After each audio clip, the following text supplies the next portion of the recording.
नमस्कार। कोरोना से जुड़े इस खास शो अफवाह बनाम हकीकत में आपका स्वागत है। इस शो के जरिए हमारी कोशिश है कि कोरोना महामारी से जुड़ी नई नई जानकारियां आप तक पहुंचाएं। कोरोना के बदलते स्वरूप और वैक्सीन पर बात करने के लिए हम देश और विदेश से एक्सपर्ट्स को बुलाते हैं जो बिल्कुल सटीक जानकारी देते हैं। आपके सवालों के जवाब भी देंगे एक्सपर्ट, तो बने रहिए हमारे साथ। मैं हूं अदिति राजपूत। इस वक्त एक बड़ी खबर आज निकल कर आई है। अमेरिकी दिग्गज फार्मास्यूटिकल कंपनी फाइजर ने भारत में अपनी वैक्सीन के इमरजेंसी इस्तेमाल का आवेदन वापस ले लिया है। डीसीजीआई यानी drugs controller general of India की सब्जेक्ट एक्सपर्ट के साथ 3 फरवरी को जो बैठक हुई है, उसके बाद ये बड़ा फैसला अमेरिकी कंपनी फाइजर की तरफ से लिया गया है। भारतीय स्टैंडर्ड की अतिरिक्त जानकारी और विमर्श के बाद ये फैसला लिया गया है। फाइजर ने ये बताया है ज्यादा तैयारियों के साथ वो भविष्य में दोबारा आवेदन करेंगे, ये उन्होंने कहा है। और यहाँ पर बड़ी बात यह है कि फाइजर की जो वैक्सीन है वो 95% तक प्रभावी बताई गई है। उन्होंने इस बात का दावा भी किया था और उन्होंने जो ट्रायल के नतीजे दिए थे उसमें भी इस तरह की बातें सामने आई थी। और अभी भी फाइजर की जो वैक्सीन है वो अमेरिका में और ब्रिटेन में और कई देशों में लगाए जा रहे हैं।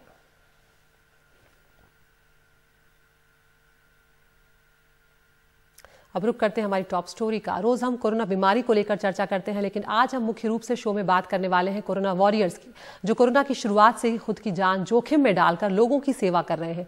लाखों लोगों की जिंदगियां बचाने वाले डॉक्टर्स ने भी कोरोना के चलते जान गंवाई है। कोरोना महामारी के दौरान ड्यूटी करते हुए अब तक कितने डॉक्टर्स ने जान गंवाई, इस पर सरकार और इंडियन मेडिकल एसोसिएशन आमने सामने है। केंद्रीय स्वास्थ्य राज्य मंत्री अश्विनी चौबे ने राज्यसभा में कहा कि 22 जनवरी तक देश में 162 डॉक्टर्स ने कोरोना के चलते जान गंवाई है, जबकि आईएमए का कहना है कि 734 डॉक्टर्स अपनी जान गंवा चुके हैं। आईएमए ने चिट्ठी लिखकर हाई लेवल कमेटी बनाकर इस मामले में जांच की मांग की है। और हमारे साथ इस मुद्दे पर चर्चा करने के लिए 2 खास मेहमान जुड़ रहे हैं। डॉक्टर जयेश लेले हैं, सेक्रेटरी जनरल हैं इंडियन मेडिकल एसोसिएशन के, और अविनाश भोंडवे हैं, महाराष्ट्र आईएमए के प्रेसिडेंट हैं।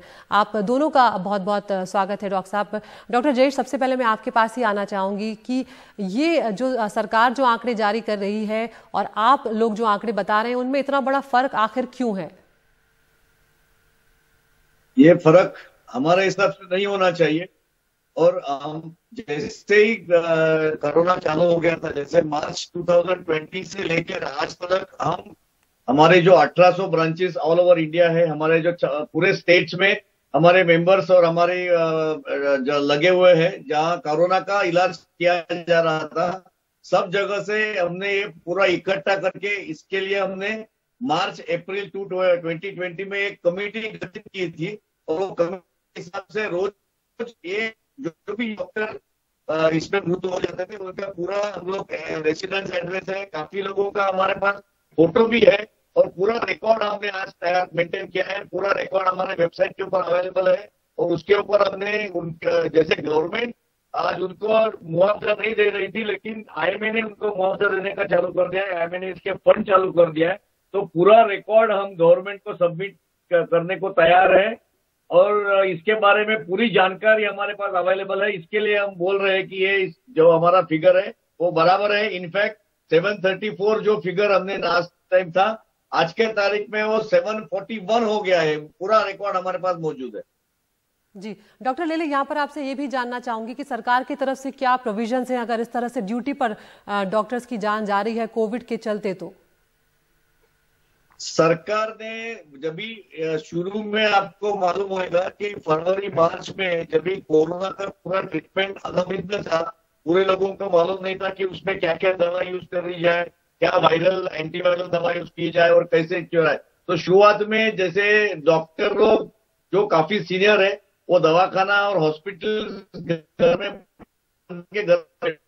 तभी गवर्नमेंट के लेटर से ही हमने लोगों को बोला कि ऐसा मत करिए। डॉक्टरों को ऐलान किया कि आप इसका इलाज करिए और उसमें आगे जाके गवर्नमेंट ने 50 लाख उनको मुआवजा देने का और इंश्योरेंस निकालने का वायदा किया था। तो आज गवर्नमेंट ना तो आंकड़ा बराबर नहीं बता रही है, लेकिन कितने क्लेम्स जो है वो गवर्नमेंट ने खारिज कर दिया है कि ये बोल के कि ये डॉक्टर गवर्नमेंट में ड्यूटी पे नहीं थे। लेकिन हमारे हिसाब से जो 50% जो डॉक्टर्स है वो खुद का दवाखाना खोल के, मतलब जैसे हम फैमिली फिजिशियन बोलते हैं, जो सीनियर फैमिली फिजिशियन है उनका जो खुद का दवाखाना ट्रीटमेंट पेशेंट को देते हुए, पेशेंट को डायरेक्ट करते हुए एक्सपायर हो गए बिकॉज ऑफ कोरोना। तो ये पूरा रिकॉर्ड हमारे पास मौजूद है। तो गवर्नमेंट ने उनका जो इंश्योरेंस क्लेम खारिज कर दिया है, वो उन्होंने इसके आगे ले जाके जरूर और चेक करके वो देखना चाहिए, और गवर्नमेंट ने उनको फैमिलीज को वो कुछ इफेक्ट हेल्प करेंगे, ऐसे मैं आशा करता हूँ। जी, डॉक्टर अविनाश भुंडवे, आप भी हमारे साथ बने हुए हैं, लेकिन आप पर आने से पहले मैं एक रिपोर्ट का रुख करना चाहती हूँ। हाल ही में बीएमसी ने अपना सबसे बड़ा 39,000 करोड़ का बजट पेश किया, लेकिन मुंबई में कोविड वॉरियर्स खुद को ठगा हुआ महसूस कर रहे हैं। कोविड के मामले कम हो रहे हैं, इसलिए कई कोविड सेंटर्स बंद हो रहे हैं। अब यहाँ पर काम कर रहे कॉन्ट्रैक्ट स्टाफ बिना पगार पर अचानक हटाए जाने की शिकायत भी कर रहे हैं। हम दिखाते हैं हमारी सहयोगी पूजा भारद्वाज की एक रिपोर्ट। जब कोरोना का असर ज्यादा था, तब मुंबई में ताबड़तोड़ ऐसी कोविड फैसिलिटीज बनाई गईं। मेडिकल स्टाफ को कोविड वॉरियर का दर्जा देते हुए इन कोविड सेंटर्स को तैयार किया गया। अब मामले तेजी से घट रहे हैं, तो कई कोविड सेंटर बंद हो रहे हैं और कॉन्ट्रैक्ट पर काम कर रहा स्टाफ बिना पगार अचानक से काम से हटाए जाने का आरोप लगा रहा है। मुंबई के बी वार्ड के ऐसे कई स्टाफ सोशल मीडिया के जरिए तख्तियां थामे विरोध जता रहे हैं। कहते हैं अक्टूबर से सैलरी नहीं मिली। तो उस टाइम हम लोग ने 12 घंटा ड्यूटी किया, तो उसका तो पैसा हम लोग को मिला ही नहीं। अभी पगार के बारे में बोल रहे हैं तो गायकवाड़ सर बोलते हैं कि पगार बीएमसी की किधर जाने वाली, बीएमसी किसका पैसा खाती नहीं है, मिलती है, मिलेगी, लेकिन अगर वो पगार टाइम पे नहीं मिलेगी तो पैसा वो इंसान के क्या काम का। अपना धंधा पानी बिजनेस सब छोड़ के यहाँ लगे, एक देश की सेवा के लिए लगे कि देश के लिए हम लोग कुछ करें। आज जब हमें हमारे लिए कुछ करने की बारी आई तो हमें इस तरह निकाला जा रहा है। इधर से बंद होने के बाद उधर ट्रांसफ़र किया और उधर हमने 5-6 दिन काम किया, 4-5 दिन काम किया और उधर से भी निकल दिया हमको काम करके। इसी वार्ड में कोविड सेंटर में तैनात डॉक्टर हमजा सोलकर बताते हैं कि उन्हें भी पगार में देरी के कारण धरने पर बैठना पड़ा। 2-3 मंथ से सैलरी कंटिन्यूसली आई नहीं थी, और जब लॉकडाउन का पीरियड था तभी it was very difficult for us to be without salary. So उसके लिए भी इश्यूज ऐसे थे कि जब भी हम लोग कुछ बात करने जाते थे, देवर लाइक अभी प्रोसेसिंग चल रही है, अभी आगे गया है, ये 2 दिन 3 दिन 1 वीक में आएगा, बट कभी आता नहीं था। मुंबई के कोविड केयर सेंटर्स की ये लिस्ट देखें तो ज्यादातर में आपको मरीजों की संख्या 0 नजर आएगी। इनमें से कई बंद हो चुके हैं। मुश्किल घड़ी में यहाँ काम पर लाए गए स्टाफ अब बिन पगार नौकरी जाने की शिकायत कर रहे हैं। मुंबई से पूजा भारद्वाज की रिपोर्ट, एनडीटीवी इंडिया के लिए। तो डॉक्टर जयेश लेले, डॉक्टर अविनाश भुंडवे, आप दोनों ने ये खबर देखी। तो एक तरफ सरकार जो है वो जो डॉक्टर्स ने ड्यूटी पर जान गंवाई है उनकी संख्या कम बता रही है। दूसरी तरफ महाराष्ट्र में हम देख रहे हैं कि इस तरह के और भी राज्यों में ये मामले आए होंगे। डॉक्टर अविनाश भुंडवे, किस तरह से आप देख रहे हैं, क्योंकि डॉक्टर्स तो तमाम तरह की परेशानियां झेल रहे हैं और जिन्होंने अपनी जान गंवाई है उनके परिवार वालों को कुछ हद तक कुछ बहुत ज्यादा मिलने वाला भी नहीं है। यस, ये जो मेन बात है ये सब यही दिखाती है, ये दोनों बातें ये दिखाती है कि गवर्नमेंट ऑफ महाराष्ट्र हो या गवर्नमेंट ऑफ इंडिया हो, हेल्थ केयर जो है, आरोग्य सेवा जो है, उसकी तरफ पूरा ध्यान नहीं दिया जा रहा है। पहली बात तो यह है कि जो आंकड़ों में जो मार्टिर हो गए, जो डॉक्टर्स कोरोना की वजह से गुजर गए, उनके बारे में मेन वजह यह है कि गवर्नमेंट ने जो रजिस्टर बनाया कोरोना के पेशेंट्स का, तो उसमें उनका नाम, पता, सेक्स, बाकी का उसका आधार कार्ड नंबर वगैरह सब है, लेकिन उसका प्रोफेशन ये नहीं दिया है। इसलिए गवर्नमेंट की तरफ से कोई ऐसे खास प्रयास नहीं किया गया कि कितने डॉक्टर इसमें सफर हो गए और कितने डॉक्टर गुजर गए। इसलिए उनके जो आंकड़े हैं वो भरोसेमंद नहीं है।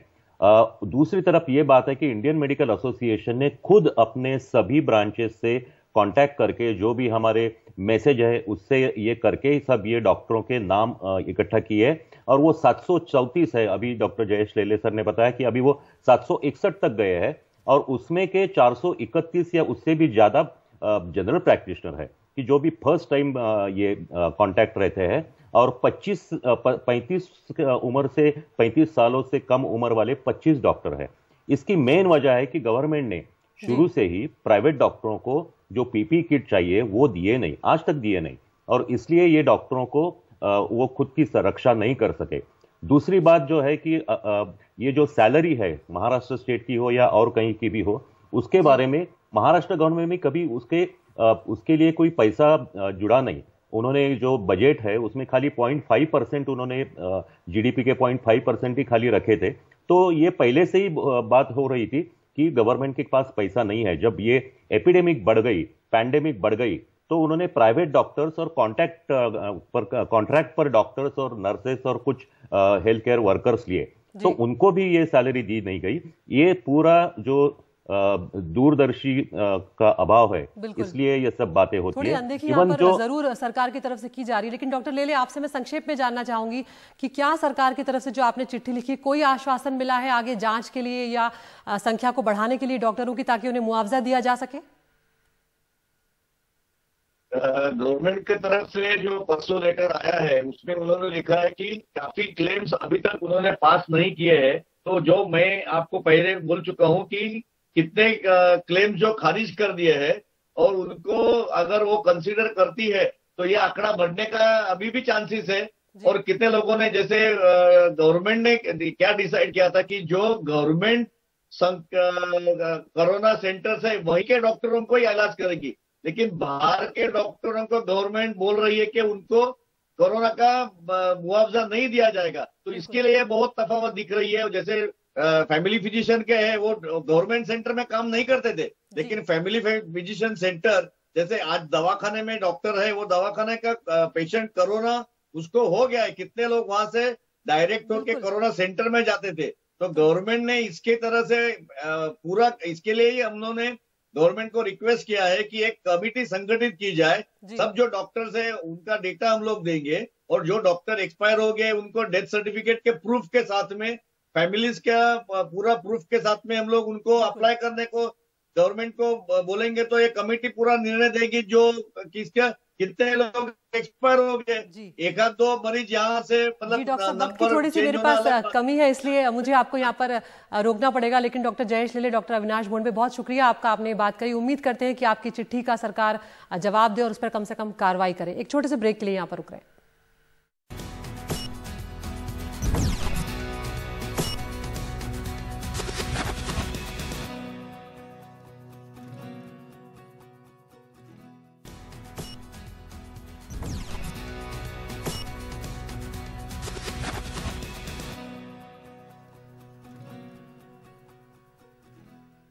और ब्रेक के बाद एक बार फिर आपका स्वागत है। हम आपके सवाल लेने जा रहे हैं। हमारे साथ डॉक्टर अविनाश भोंडवे, महाराष्ट्र आईएमए के प्रेसिडेंट बने हुए हैं। पहला सवाल दिल्ली से पूछेंगे।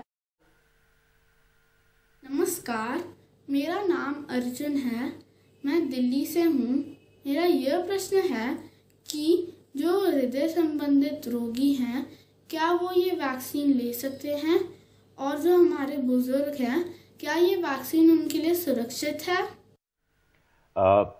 वैक्सीन सबके लिए सुरक्षित है, लेकिन हृदय संबंधित किसी को बीमारी हो या कोई उम्र से बहुत ज़्यादा सीनियर सिटीजन्स है, उन्होंने अपने जो फिजिशियंस है या कार्डियोलॉजिस्ट है उनसे एक बार जांच करके ये उनकी से सलाह लेनी चाहिए कि वो ये वैक्सीन ले सकते हैं कि नहीं।